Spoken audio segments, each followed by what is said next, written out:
Hello and welcome on Thomas Geiger Car. Today with the updated and upgraded Volkswagen Passat.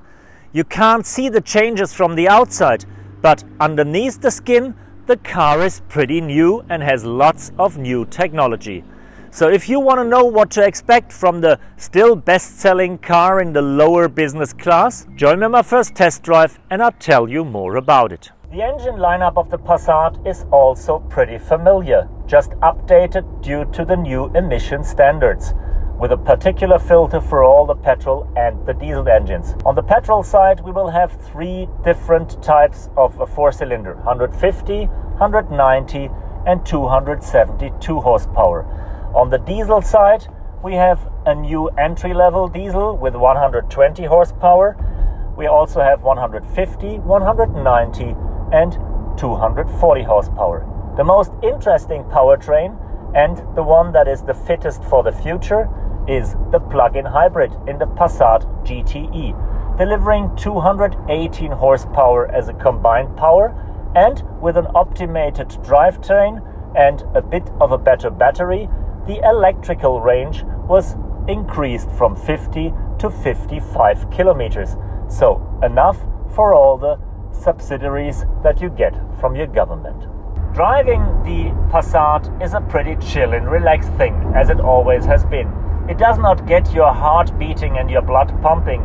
For that, it is just too conservative and too calming down and too much mainstream.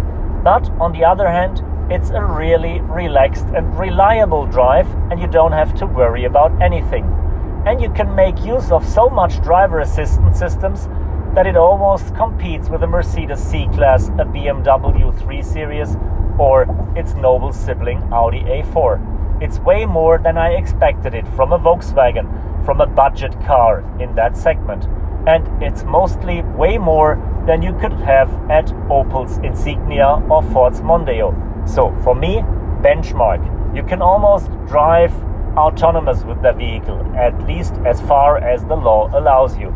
You have perfect LED matrix light, you have all the assistance for parking, and if you're sick and if you can't drive anymore, the car stops by its own and parks safely at the side of the street. On the first glimpse, the changes in the interior of the new Passat are also minor, and the only visible new things are the new steering wheel with more functions and a few less buttons on the center console. We still have the digital cluster instrument, and we still have the big touchscreen that opens its menus once you approach it. But once you drive the vehicle, you realize lots of new functions, especially due to the new online system. The new infotainment system is always on with an integrated SIM card, so you can use lots of functions that haven't been available before. Especially a speech recognition. You activate it with Hey Volkswagen and it starts like Apple's Siri, Amazon's Alexa, and a bit like the famous MBUX system of Mercedes. We also have the chance to update the navigation and all the other systems online without going to a workshop. So, ready for the digital age. The car is so digital by now that Volkswagen thought an analog watch is not appropriate anymore, took it out and placed a Passat logo instead.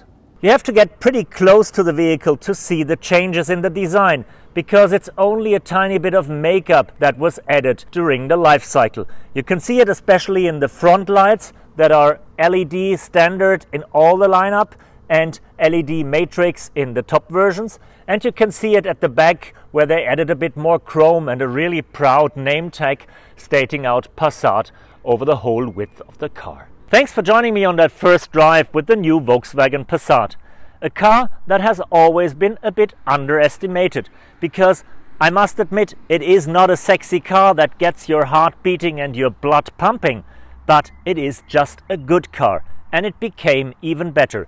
Forget about the design changes, forget about the new twists and tweaks in the interior. And the engines have always been good and still are good, just a bit more efficient and a bit cleaner. But what really makes the difference is the new driver assistance systems and the new infotainment system, making this car fit for the digital age and bearing some surprises that you just didn't expect from a boring vehicle like that. So overall, it is not the sexy beast. It's a bit like having sex with your socks on. Not the most funny thing, but very satisfying at the end.